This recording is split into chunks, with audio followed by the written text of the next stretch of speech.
Sometimes I wish I had a teddy bear costume so I could go around and hug random people. But then of course there would be that one bad apple who would start yelling, "Paddle bear!" and just totally ruin the whole thing. So last time I was talking about how I was addicted to books and how I had gotten 32 new books in a month. Update on that, by the way, I've gotten more books because I just can't stop. But I was talking about how I was getting all these books and how I was going to read them all eventually. Well, I finally decided to crack into the massive pile of books I had accumulated, and to start off with things, I figured I would start with a Stephen King book that I picked up since I had, I don't know, about 18 new Stephen King books. Technically, I would only choose from about 16 of the new books that I had because 2 of them were follow-ups. They're part of a series or whatever. So I didn't want to touch those since I hadn't read their predecessors. And I already had 2 books on my shelf from way long ago that I could choose from, so they were on the table as well. And I started rambling, didn't I? I posted this picture on my Facebook of all of the Stephen King books that I had to choose from. And I asked, hey, what should I read, guys?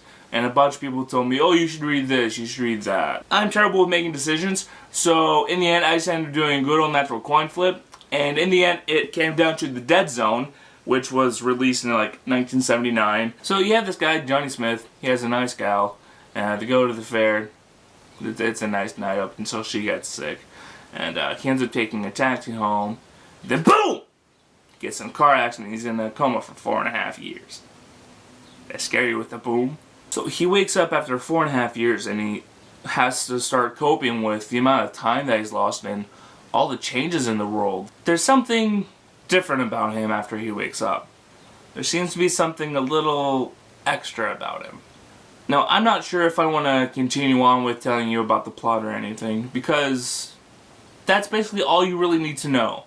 Because the rest of the book after this point, it's basically what happens because of this extra thing that he brought back after his coma. So that's all you basically need to know if you want to get started on this book.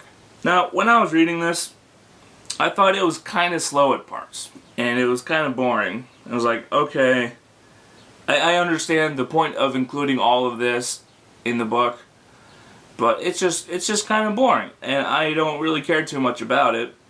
But I'm grateful that it was put into it because it gave me a good look into the character.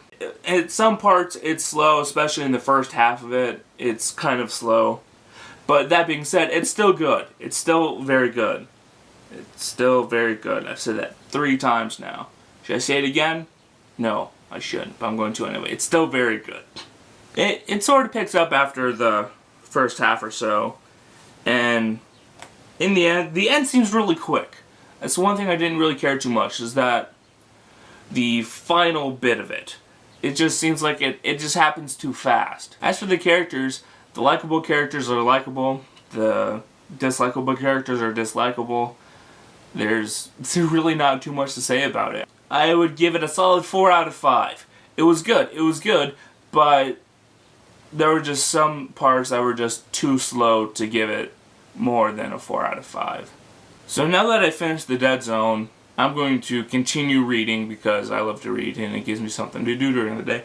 So I'm going to take on this beast of a book, Under the Dome, again by Stephen King. Oh my god, this book is fucking thick.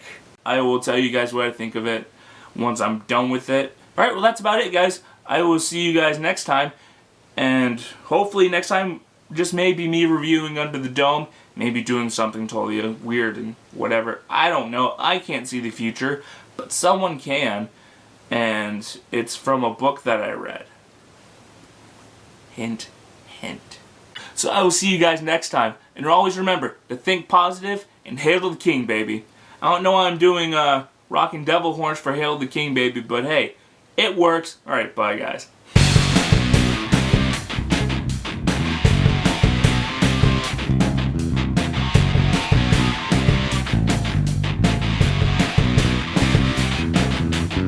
I almost forgot to mention, do you guys like gameplay videos? if you do, you have to check out the Arcade Parade. They're two of my buddies. They make hilarious videos, and they play a lot of various different awesome games. So click this link right here, and yeah, go check out the Arcade Parade now. Do it. Do it. Do it. Do it. Do it. Do it. Do it. Do it. Do it. Do it.